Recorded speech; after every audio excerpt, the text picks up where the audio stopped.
ನಮಸ್ಕಾರ ಸ್ನೇಹಿತರೆ, ನಾನು ಅಶೋಕ್ ಕುಮಾರ್ ಶೀಲ್ವಂತ್. ಈ ಮುಂಚೆ ಶ್ರೀ ಸಿಮೆಂಟ್ ಕಂಪ್ನಿ ಕುರಿತು ವಿಡಿಯೋ ಮಾಡಿದ್ದೆ. ಪೂರ್ತಿ ಆ ಕಂಪ್ನಿ ಇಲ್ಲೀಗಲ್ ಆದಂಥ ಇನ್ನು ಕಲಬುರಗಿ ಜಿಲ್ಲೆಯ ಸೇಡಂ ತಾಲೂಕಿನ ಬೆನಕಳ್ಳಿ ಮತ್ತು ಕೋಡ್ಲ ಪಂಚಾಯತ್ ವ್ಯಾಪ್ತಿಯಲ್ಲಿ ಏನು ಕಂಪ್ನಿ ಬರ್ತದೆ ಶ್ರೀ ಸಿಮೆಂಟ್ ಕಂಪ್ನಿ, ಅದು ಪೂರ್ತಿ ಇಲ್ಲಿಗಲಾಗಿ ನಿರ್ಮಾಣ ಆಗಿದೆ. ಅದು ಎಣ್ಣೆನೇ ಇಲ್ಲ. ಅದು ದೊಡ್ಡ ಪ್ರಮಾಣದಲ್ಲಿ ಅದರಲ್ಲಿ ಅವ್ಯವಹಾರ ಆಗಿದೆ. ಕಾಯ್ದೆ ಕಾನೂನು ಉಲ್ಲಂಘನೆ ಮಾಡಿ ಆ ಕಂಪ್ನಿ ನಿರ್ಮಾಣ ಮಾಡಲಾಗಿದೆ. 2017ರಲ್ಲಿ ನಾನು ಕಂಪ್ನಿ ಹೊಡೆದಾಕ್ರೆ ಅಂತ ಬರೆದು ಕೊಟ್ಟಿದ್ದೆ. ಸಂಬಂಧಪಟ್ಟ ಎಲ್ಲ ಅಧಿಕಾರಿಗಳಿಗೂ ಮತ್ತು ಸಚಿವರುಗಳಿಗೆ ಮತ್ತು ಸರ್ಕಾರಕ್ಕೆ ನಾನು ದೂರು ಸಲ್ಲಿಸಿದ್ದೆ. ಆದರೆ ಇನ್ನೂವರೆಗೂ ಯಾವುದೇ ಕ್ರಮ ಕೈಗೊಂಡಿಲ್ಲ. ಸರ್ಕಾರ ಮಟ್ಟದಿಂದ ವರದಿ ಕೊಡ್ರಿ ಅಂತಂದ್ರೂ ಇಲ್ಲಿ ಅಧಿಕಾರಿಗಳು ವರದಿ ಕೊಟ್ಟಿಲ್ಲ. ಸುಮ್ಮನೆ ಕಾಲಹರಣ ಮಾಡ್ತಿದ್ದಾರೆ. ಏನು 2010ರಿಂದ ಇಲ್ಲಿ ತನಕ ಏನು ಜಿಲ್ಲಾಧಿಕಾರಿಗಳ ಎಲ್ಲ ಕಂಪ್ನಿಗಳು ಎಲ್ಲ ಕಂಪ್ನಿಯ ಏಜೆಂಟು ಮತ್ತು ದಲಾಲರ ಥರ ಬಿಹೇವಿಯರ್ ಮಾಡ್ತಾಯಿದ್ದಾರೆ. ಹೀಗಾಗಿ 2017ರಿಂದ ಏನು ನಾನು ದೂರು ಸಲ್ಲಿಸಿದ್ದೀನಿ ಶ್ರೀ ಸಿಮೆಂಟ್ ಕಂಪ್ನಿ, ಅಲ್ಲಿಂದ ಇಲ್ಲಿವರೆಗೆ ಏನು ಜಿಲ್ಲಾಧಿಕಾರಿಗಳು ಬಂದಾರ, ಯಾರೂ ಆ ಫೈಲ್ ತೆಗೆದು ನೋಡಿಲ್ಲ, ಯಾವುದೂ ಕ್ರಮ ಕೈಗೊಂಡಿಲ್ಲ. ಮತ್ತು ಸರ್ಕಾರದ ಮಟ್ಟ ಅಧಿಕಾರಿಗಳು ಕ್ರಮ ಕೈಗೊಂಡಿಲ್ಲ ಮತ್ತು ಸಚಿವರುಗಳು ಕೂಡ ಕ್ರಮ ಕೈಗೊಂಡಿಲ್ಲ. ಮತ್ತು ನಾನು ಹಲವು ಬಾರಿ ಡಾಕ್ಟರ್ ಶರಣಪ್ರಕಾಶ್ ಪಾಟೀಲ್ ಮಾನ್ಯ ವೈದ್ಯಕೀಯ ಶಿಕ್ಷಣ ಮಂತ್ರಿಗಳು ಅವ್ರಿಗೆ ಕೂಡ ನಾನು ದೂರು ಸಲ್ಲಿಸಿದೆ. ಅವರು ಕೂಡ ಇನ್ನೂವರೆಗೆ ಅವರಿಗೆ 2011ರಿಂದ ದೂರು ಸಲ್ಲಿಸ್ತಾ ಬಂದಿದ್ದೆ. ನಾನು ಇಲ್ಲಿಯ ಕಲಬುರಗಿ ಜಿಲ್ಲೆಯ ಸಿಮೆಂಟ್ ಕಂಪನಿಗಳ ಕುರಿತು ಯಾವೊಂದು ಕಂಪನಿಯ ಕುರಿತು ಯಾವುದೇ ಕ್ರಮ ಕೈಗೊಂಡಿರುವುದಿಲ್ಲ. ಸುಮ್ಮನೆ ಕಾಲಹರಣ ಮಾಡ್ತಾಯಿದ್ದಾರೆ.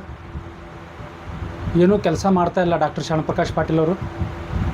ಕಂಪ್ನಿಗಳ ಕುರಿತು ಒಂದೇ ಒಂದು ವರದಿ ತರಿಸ್ಕೊಂಡಿಲ್ಲ, ಒಂದೇ ಒಂದು ನಿರ್ಣಯ ಕೈಗೊಂಡಿಲ್ಲ, ಒಂದೇ ಒಂದು ಪತ್ರ ವ್ಯವಹಾರ ಮಾಡಿಲ್ಲ, ಒಂದೇ ಒಂದು ಕಂಪ್ನಿಗಳ ಕುರಿತು ಒಂದೇ ಒಂದು ಮಾತಾಡಿಲ್ಲ ಕಂಪ್ನಿಗಳ ಕುರಿತು, ಸಿಮೆಂಟ್ ಕಂಪ್ನಿಗಳ ಕುರಿತು. ಹೀಗಾಗಿ ಇದೇನು ಶ್ರೀ ಸಿಮೆಂಟ್ ಕಂಪ್ನಿ ಇದೆ ಸ್ನೇಹಿತರೆ, 2017ರಲ್ಲಿ ಏನು ಮೊದಲನೇ ಘಟಕ ಇತ್ತು ಅದು ಹೊಡೆದಾಕ್ರಂತ ಬರೆದಿದ್ದೆ ನಾನು. ಇನ್ನವರಿಗೆ ಯಾವುದೂ ಕ್ರಮ ಕೈಗೊಂಡಿಲ್ಲ. ಮತ್ತು 2-3 ವರ್ಷದಿಂದ ಏನು ಬೃಹತ್ ಪ್ರಮಾಣದಲ್ಲಿ 2ನೇ ಘಟಕ ಕೂಡ ನಿರ್ಮಾಣ ಮಾಡಿದೆ ಶ್ರೀ ಸಿಮೆಂಟ್ ಕಂಪನಿ.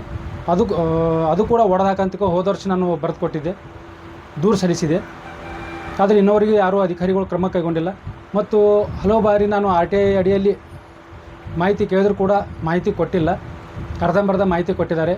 ಅದ್ರ ಬಗ್ಗೆ ಯಾರಿಗೂ ಆಸಕ್ತಿ ಇಲ್ಲ ಅಂತ ಕಾಣ್ತದೆ.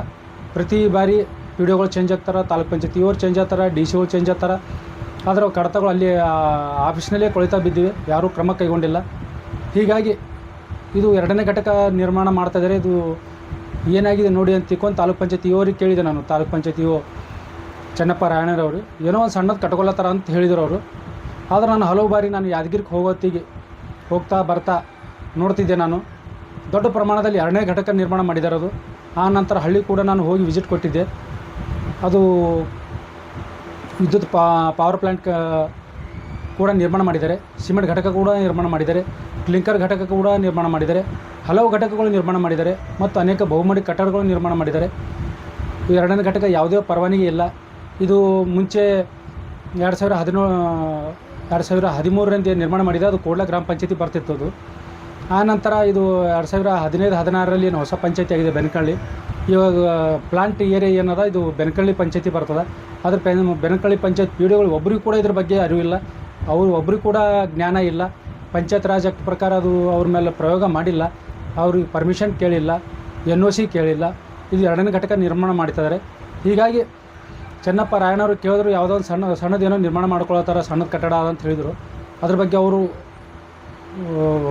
ಮುತುವರ್ಜಿ ವಹಿಸಿ ಕಂಪ್ನಿ ವಿಸಿಟ್ ಕೊಟ್ಟು ಅಲ್ಲಿ ಏನು ಘಟಕ ನಿರ್ಮಾಣ ಮಾಡ್ತಾಯಿದ್ದಾರೆ 2ನೇ ಘಟಕ ಬೃಹತ್ ಪ್ರಮಾಣದಲ್ಲಿ, ಅದ್ರ ಬಗ್ಗೆ ಕ್ರಮ ಕೈಗೊಂಡಿಲ್ಲ.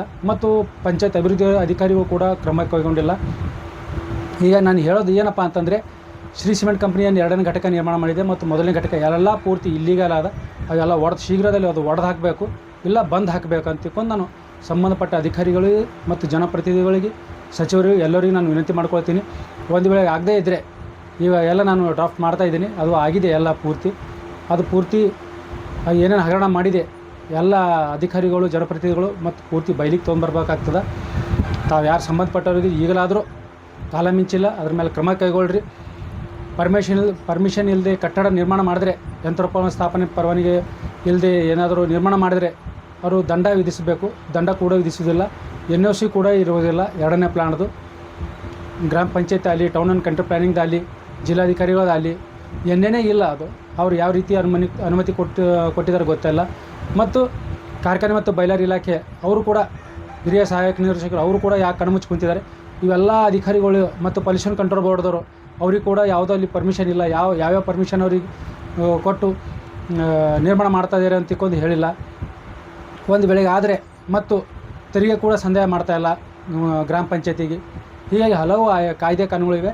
ಇದು ಓರಲಾಗಿ ನಾನು ಹೇಳ್ತಾ ಇದ್ದೀನಿ. ನಾನು ಏನಪ್ಪ ಅಂದರೆ ಶ್ರೀ ಸಿಮೆಂಟ್ ಕಂಪ್ನಿದು ಯಾವುದೇ ಪರವಾನಗಿ ಇಲ್ಲ, ಅದು ಕೂಡಲೇ ಒಡೆದು ಹಾಕಬೇಕಂಬುದು ಇಷ್ಟೇ.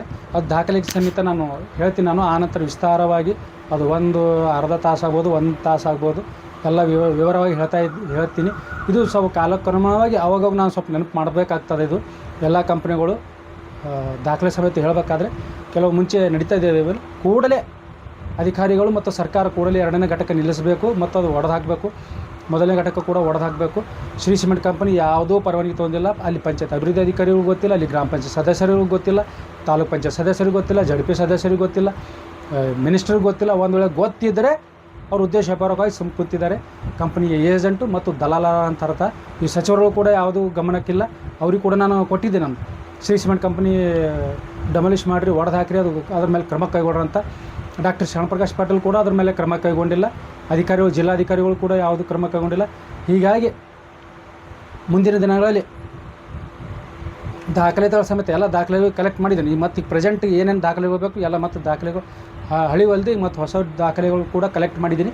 ಕೂಡಲೇ ಶ್ರೀ ಸಿಮೆಂಟ್ ಕಂಪನಿ ಒಡೆದು ಹಾಕಬೇಕು, ಇಲ್ಲ ಬಂದ್ ಮಾಡಬೇಕು ಕೂಡಲೇ ಈಗ ಅಂತ ನಾನು ಸಂಬಂಧಪಟ್ಟ ಜಿಲ್ಲಾಧಿಕಾರಿಗಳು ಮತ್ತು ZP CO ಅವ್ರಿಗೆ ನಾನು ವಿನಂತಿ ಮಾಡ್ಕೊಳ್ತೀನಿ. ಈ ಹೊಸದಾಗಿ ಬಂದಿದ್ದಾರೆ, ಅದು ಇದ್ರ ಬಗ್ಗೆ ಅವ್ರಿಗೆ ಏನೂ ಗಮನ ಇಲ್ಲ.